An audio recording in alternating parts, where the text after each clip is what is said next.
Hello बच्चों, तो आओ प्रश्न को देखते हैं। मान ज्ञात करो। कोसेक स्क्वायर 45 डिग्री गुनी सेक स्क्वायर 30 डिग्री गुनी कोष्टक में साइन स्क्वायर 30 डिग्री प्लस 4 गुनी cot square 45 degree minus sec square 60 degree का मान हमें ज्ञात करना है। तो दिए गए प्रश्न की मुख्य अवधारणा की बात करें तो बच्चों यहाँ पर हम देखेंगे कोसेक 45 डिग्री का मान क्या होता है, तो √2। सेक 30 डिग्री का मान क्या होता है, तो बच्चों देखो यहाँ पर 2/√3। इसी प्रकार साइन 30 डिग्री की बात करें तो साइन 30 डिग्री का मान होता है 1/2। कोट 45 डिग्री की बात करें तो बच्चों ये 1 के बराबर होता है। और सेक 60 डिग्री की बात करें तो सेक 60 डिग्री 2 के बराबर होता है। तो इस मुख्य अवधारणा की सहायता से हम दिए गए प्रश्न को हल करेंगे।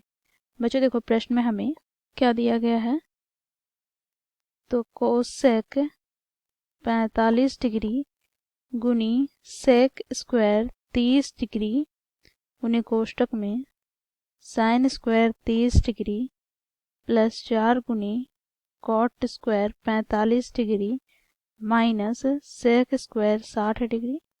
बच्चों देखो यहाँ से कोसेक स्क्वायर 45 डिग्री, तो कोसेक 45 डिग्री का मान क्या है, √2। तो √2 का क्या हो जाएगा, स्क्वायर गुना में सेक 30 डिग्री, तो सेक 30 डिग्री का मान क्या है, तो 2/√3।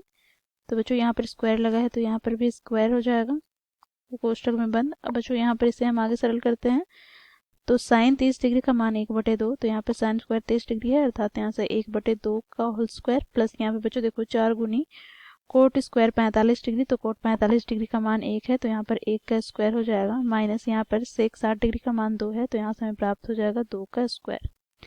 अब बच्चों देखो इसे हम आगे सरल करते हैं तो यहाँ पर √2 का स्क्वायर हमें क्या प्राप्त हो जाएगा, तो वर्ग से वर्गमूल कट जाएगा तो हमें प्राप्त हो जाएगा 2 गुना में 2 का स्क्वायर है अर्थात 4/√3 का स्क्वायर क्या हो जाएगा, तो बच्चों देखो यहाँ से वर्ग से वर्गमूल कट जाएगा अर्थात 3 गुना कोष्टक में यहाँ से हमें क्या प्राप्त हो जाएगा, तो 1/2 का स्क्वायर हमें प्राप्त हो जाएगा 1/4 प्लस यहाँ से बच्चों देखो हमें प्राप्त हो जाएगा 4, अब माइनस का 2 का स्क्वायर अर्थात 4।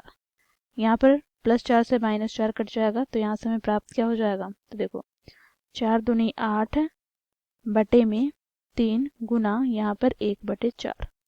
बच्चों देखो 4 से हम विभाजित करेंगे तो 4 दूनी 8, तो यहाँ से हमें प्राप्त क्या हो गया, तो 2/3। तो ये हो जाएगा बच्चों हमारा दिए गए प्रश्न का उत्तर। आशा करती हूँ आप लोगों को यह प्रश्न समझ में आया होगा। धन्यवाद।